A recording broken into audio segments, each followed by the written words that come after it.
Doctor صاحب یہ آپ کی ناکامی ہے کہ آئی ایم ایف کے ساتھ ابھی تک آپ کے مذاکرات کامیاب نہیں ہو پائے؟ چلو تمہیں جو فیصلہ کر رہے ہو تو کر دیں یار، ناکامی ہو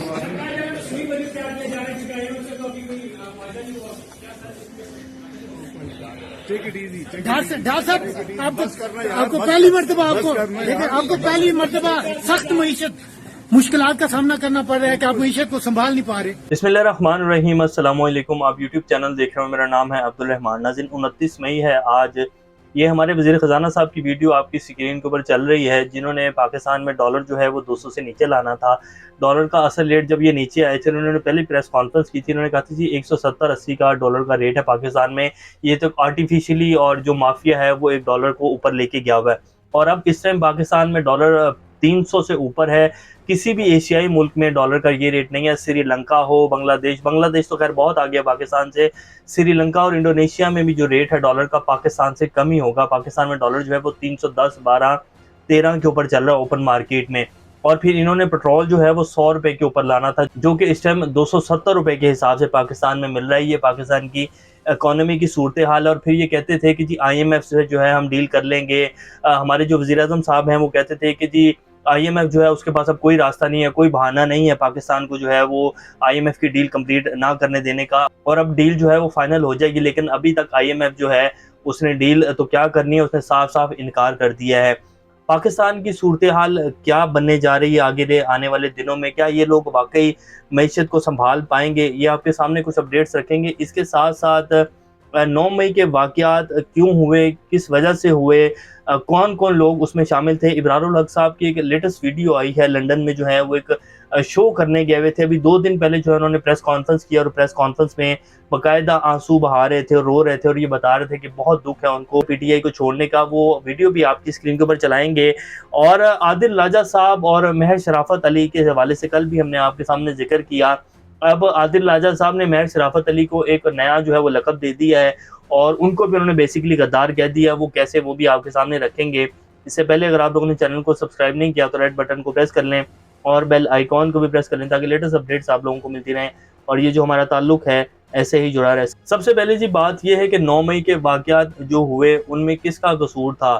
ان میں ان سب لوگوں کا قصور تھا جو کہ عوام کو اور پاکستان کو اس نہج کے اوپر لے کے آئے۔ ان میں سوشل میڈیا کے لوگ بھی ہیں، ان میں پاکستان تحریک انصاف کے کچھ رہنما بھی ہیں، ان میں بہت سارے لوگ ہیں، اس میں ہمارے جو سیکیورٹی نافذ کرنے والے ادارے ہیں ان کا بھی بہت زیادہ قصور ہے۔ تمام لوگوں کہتے ہیں نا کہ جی تالی ایک ہاتھ سے نہیں بجتی، تالی ہمیشہ دونوں ہاتھوں سے بجتی ہے۔ اس میں یہ جو گورنمنٹ ہے اس ٹائم کی 14 جماعتوں کی جو حکومت ہے اس کا بھی قصور ہے۔ اب اس ٹائم نزلہ جو ہے وہ کس کے اوپر گر رہا ہے؟ صرف عوام کے اوپر گر رہا ہے کہ جو لوگ اس دن کیوں گھسے وہاں، اور کون کون لوگ تھے، ان کے خلاف بے شک کارروائی ہونی چاہیے۔ سب کو جو ہے سخت سے سخت سزا دینی چاہیے، جنہوں نے ہماری حساس تنصیبات کے اوپر حملہ کیا اور نعرے لگائے، اور یہ نہیں ہونا چاہیے تھا۔ سزا ملنی چاہیے، لیکن ان سب لوگوں کو ملنی چاہیے جو کہ اپنی ڈیوٹی صحیح طرح سر انجام نہیں دے سکے۔ اب جو صورتحال بنی ہوئی ہے، یہ ابرار الحق صاحب کی ویڈیو آپ پہلے دیکھ لیں، پھر آگے بات کرتے ہیں کہ کیا ہو رہا ہے اور آگے آنے والے دنوں میں کیا صورتحال بنے گی۔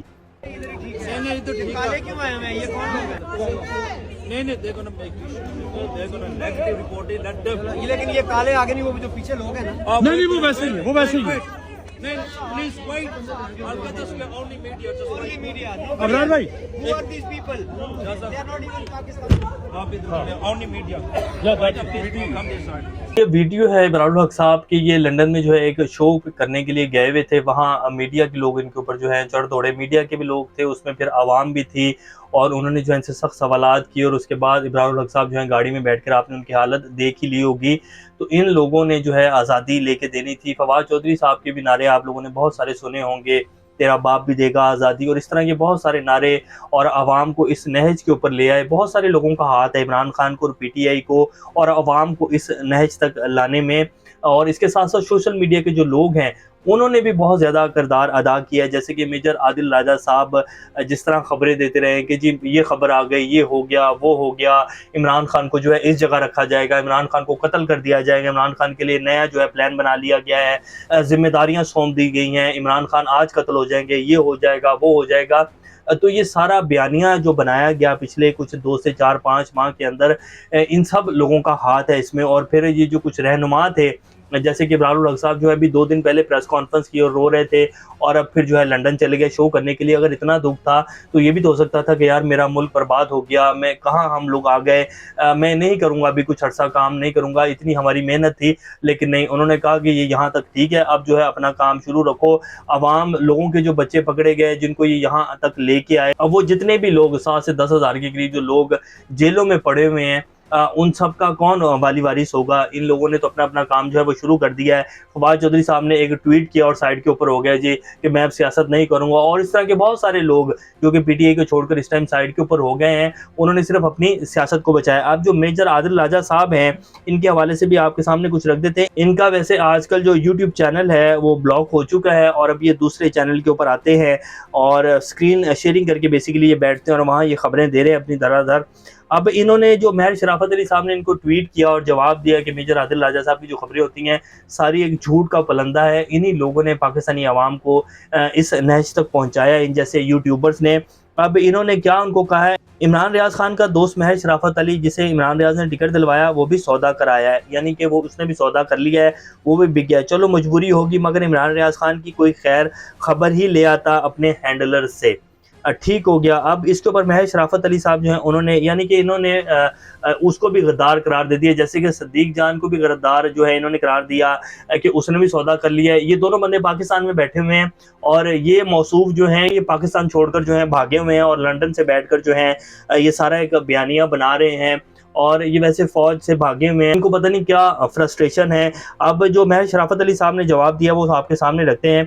راجہ صاحب, پہلی بات اس وقت عمران بھائی کی جان شدید خطرے میں ہے, ان کو اپنے اس گھٹیا اور جھوٹ کے پلندے میں مت لاؤ. یہ عمران بھائی کی ذات پر آپ نے جو الزام لگایا ہے انشاءاللہ جب بھی آئیں گے تو وہ بھی اس کا جواب دے سکتے ہیں کہ مجھے پارٹی کا ٹکٹ دلوانے کے لیے عمران بھائی نے کبھی عمران خان صاحب کو کوئی سفارش نہیں کی. جو لوگ عمران بھائی کو جانتے ہیں ان کو اچھی طرح سے معلوم ہے عمران بھائی اپنے سگے بھائی کی بھی سفارش نہیں کرتے ہیں, وہ ایک سچے اور رسول پسند انسان ہے. آپ نے کہا میری ڈیل ہو گئی ہے, پہلی بات میں گرفتار ہی نہیں ہوا, میں صرف 17 جولائی والے ضمنی الیکشن میں گرفتار ہوا تھا جو پوری قوم کو پتہ ہے. اس کے علاوہ میں آج ابھی اس وقت تک دوبارہ گرفتار نہیں ہوا. میری گرفتاری کے لیے چھاپے ضرور مارے جا رہے ہیں, گھر میں نے رینٹ پہ دے دیا ہے, ان کرایہ داروں کی زندگی مشکل ہو گئی ہے. بلکہ اداروں سے بھی میری ریکویسٹ ہے کہ اگر میرا کوئی جرم یا میری کوئی بھی کرمنل ایکٹیویٹی ہے تو وہ ثبوت پروف سامنے لائیں, میں خود پیش ہو جاؤں گا. لیکن اگر میرا جرم عمران خان کی سپورٹ اور پی ٹی آئی کا ٹکٹ ہے تو یہ جرم نہیں, یہ میرا بحیثیت پاکستانی حق اور اختیار ہے. سولجر سپیک صاحب, آپ نے جو گھٹیا الزام لگایا ہے اسے ثابت کریں. میں نے پہلے جب ٹویٹ کیا تو سوچا کہ ٹویٹ کرنے کے بجائے آپ کے ٹویٹر ان باکس میں کہہ دیتا ہوں کہ جو آپ کر رہے ہیں وہ ٹھیک نہیں, اپنی ذاتی انا اور جنگ میں پوری قوم کو دھکیل دیا, پوری دنیا میں افواج پاکستان کو بدنام کیا ہے, پی ٹی آئی کے بیانیے کو نقصان پہنچایا. لیکن اب جو آپ نے جھوٹ کا پلندہ میری ذات پر کہا تو 1000% یقین ہو گیا. آپ سر کے بال سے پاؤں کے ناخون تک جھوٹ کے بدبودار مجسمے ہو, اور بھائی جھوٹوں کے بیتاج بادشاہ. میں ہمیشہ وہ لکھتا ہوں جو مجھے سچ لگتا ہے اور آئندہ بھی لکھوں گا. میرا ایک ٹویٹ آپ جیسے جھوٹے اور نوسر باز کی حقیقت پاکستانی قوم کے سامنے لے آیا. میں نے جو کہا, میں نے جو کچھ لکھا ہے, میں اس کا حلف دے سکتا ہوں کہ میری گرفتاری ہوئی نہ کوئی ڈیل. کیا آپ اپنے بچوں کے سر پہ ہاتھ رکھ کے کہہ سکتے ہیں کہ جو آپ نے ٹویٹ کیا وہ سچ ہے؟ اپنے اس جھوٹ کو ثابت کر سکتے ہیں؟ 100 سال بھی نہیں کر سکتے. پوری قوم کو گواہ بنا کر چیلنج کر رہا ہوں کہ ثابت کریں. اب بھگوڑوں کی طرح الزام لگا کر بھاگنا مت, میں بھاگنے نہیں دوں گا. یہ جی مہر شرافت علی صاحب نے ٹویٹ کیا. اب آپ اگر ان دونوں ٹویٹس کو ہی دیکھ لینا تو صاف فرق جو ہے واضح ہو گیا. انہوں نے جو میجر عادل راجہ صاحب نے ٹویٹ کیا اس میں کچھ نہیں کہا سوائے یہ کہنے کہ ان کی بھی ڈیل ہو گئی ہے, جیسے یہ صدیق جان کو کہہ رہے تھے اور پاکستان کے باقی بہت سارے صحافیوں کے انہوں نے کہا.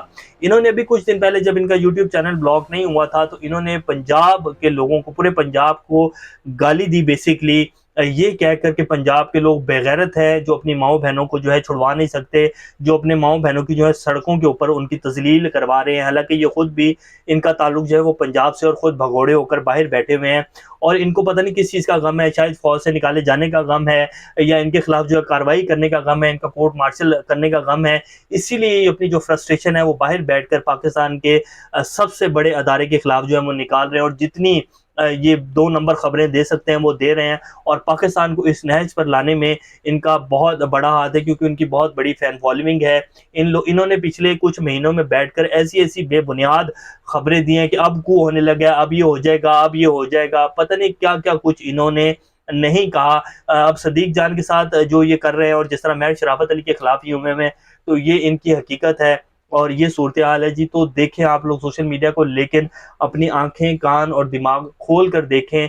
پاکستان جو اس نہج کے اوپر آیا ہے، جو یہ 9 مئی کے واقعات ہوئے ہیں، یہ نہیں ہونے چاہیے تھے. پرامن احتجاج کریں، جتنا کر سکتے ہیں کریں، جہاں جا کر بیٹھنا چاہتے ہیں بیٹھیں، لیکن توڑ پھوڑ، آگ لگانا اپنے ہی گھر کو، یہ کہیں کی عقل مندی نہیں ہے. ایسا نہیں ہونا چاہیے تھا اور نہ ہی اب آگے ہوگا. تو یہ صورتحال. اللہ پاکستان کامیاب. ناصر ابھی تک کے لیے اتنا ہی. اپنا اور چینل کا خیال رکھیے گا. اللہ حافظ.